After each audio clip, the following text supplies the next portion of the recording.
eu sei que a parte mais fácil é a minha, a parte mais difícil vai ser da minha esposa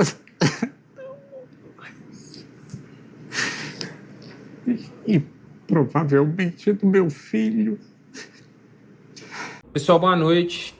Tô chegando no trabalho agora e já de cara percebi que a equipe lá do Lito, né, a Mila, a esposa dele, postou no canal oficial deles um vídeo do Lito, né, se manifestando, especialmente no momento em que ele tinha acabado de receber a notícia do diagnóstico dele. E vocês desculpem, eu tenho que ser forte, cara. Assim, vocês já sabiam toda a questão do câncer e tudo mais. Câncer é besteira, tá, pessoal? Depois do câncer apareceu uma encefalite no cérebro e eu comecei a perder vários movimentos, dificuldade de andar, e eu quis gravar esse vídeo enquanto eu ainda tenho cognição. E assim, essa história especialmente tem me impactado muito. Eu fiz uma postagem nas redes recente, e isso repercutiu muito, né? Teve mais de 100 mil visualizações e muita gente comentando. Isso conflui com algo que eu falo muito aqui no canal, que tem relação com essa transitoriedade da vida, né? A gente fala muito aqui sobre 3 grandes marcas da existência, né? Que é a insatisfação, a impessoalidade e a impermanência. E quando a gente vê uma situação como a do Lito, né, uma pessoa tão querida, é um cara assim fantástico, alto astral, um cara que deixou o legado dele. Quando a gente vê uma condição como ele chegou, né, para quem não está sabendo do contexto, o Lito ele é um influenciador, né, um cara que se comunica muito bem, e ele fala muito sobre essa parte de aviação, né, ele tem toda uma história, toda uma trajetória, e ele recentemente tinha recebido um diagnóstico de câncer, e depois teve uma encefalite, né, uma inflamação no cérebro, porém veio um diagnóstico de uma doença muito, muito rara. Né? Na semana passada, no finalzinho da semana passada, a esposa dele gravou um vídeo contando essa história toda. Foi quando isso me marcou muito. Por tudo que eu penso, por tudo que eu acredito sobre como a nossa vida é passageira, como a gente não sabe quanto tempo a gente tem, como a gente não sabe que nem tudo que a gente tem hoje é garantido para sempre. Por mais que a gente fala, né, sobre essa impermanência, a gente às vezes esquece dela. Tem um conceito estoico que também eu falo muito aqui no canal, que é o memento mori, né? Lembre-se que você é mortal. Quando você toma consciência da sua morte, você começa a valorizar muito mais aquilo que realmente importa. Você para de preocupar com questões materiais, questões que são extremamente passageiras. Há quem diga que a gente só tem problema quando a gente tem alguma questão relacionada à saúde. Isso é muito verdade, porque os demais problemas, gente, problemas materiais, a gente acha que a gente está no fundo do poço, são problemas urgentes, a gente gasta a nossa energia psíquica e a gente deixa de apreciar os bons momentos da vida. E tem uma discussão interessante no campo científico, né? E há diversas dissensões em relação a isso, que é, por exemplo, a consciência. Né? Eu gosto muito de estudar neurociências e, às vezes, a gente tende a categorizar, tentar buscar qual o substrato neural para a consciência. A gente sabe que o fenômeno da consciência ele já é comprovadamente multifacetado, né? Você não tem uma única área de qual emerge essa consciência, muito embora a questão aqui até é um pouco mais filosófica, porque, vocês vejam, há alguns fenômenos que ainda há dissensão no campo da ciência, que tem correlação com a consciência. Por exemplo, a EQM, né, que é a experiência de quase morte. Só você dar um Google aí que você vai descobrir uma quantidade de pessoas que passaram por um processo de EQM e que voltaram com relatos muito, muito contundentes de que, poxa, a consciência dela estava fora do corpo quando ela não estava lá. Para quem não me conhece, eu sou agnóstico, né? Eu sempre gosto de estudar práticas baseadas em evidências, muito embora tenha algumas questões que a gente não tem conhecimento. E a sabedoria também admitir que não temos, né? E o Lito é um cara da ciência, e ele também, no vídeo ele fala sobre isso, né? Ele também é um cara da fé. É muito interessante como o efeito da fé, ele reverbera de uma forma positiva no ser humano, né?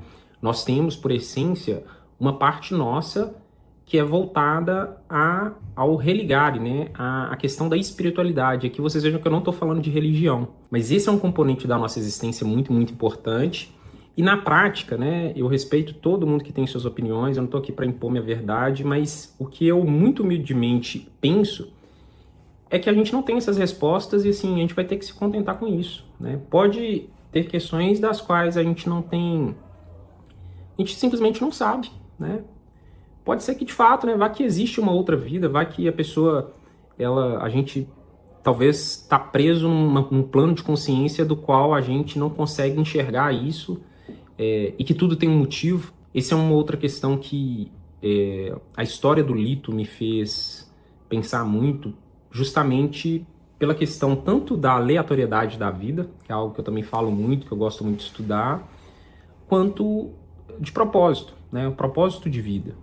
Entenda uma coisa, a sua vida ela é muito mais determinada por fatores dos quais você não tem o menor controle, por meras coincidências, por mero acaso, do que aquilo que você acredita que é tão mérito seu.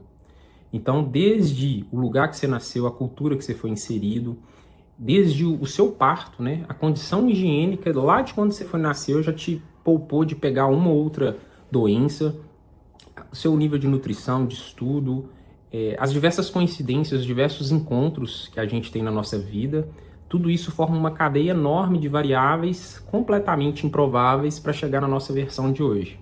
E isso, cada pessoa, né, com essa questão ontológica, né, com a história de vida própria, que é muito específica de cada um, se depara também com um propósito. Ele é um cara que tem, é notável isso, se vocês assistirem os vídeos dele, um cara que faz por prazer, né? Não é aquele cara preso em algum ganho secundário, é aquele cara que, na realidade, ele está sendo muito autêntico ali e está querendo compartilhar todo aquele conhecimento que ele tem, né? Toda aquela verdade, e isso, assim, é algo que inspira, que as pessoas se conectam, é algo que para mim particularmente também é muito inspirador.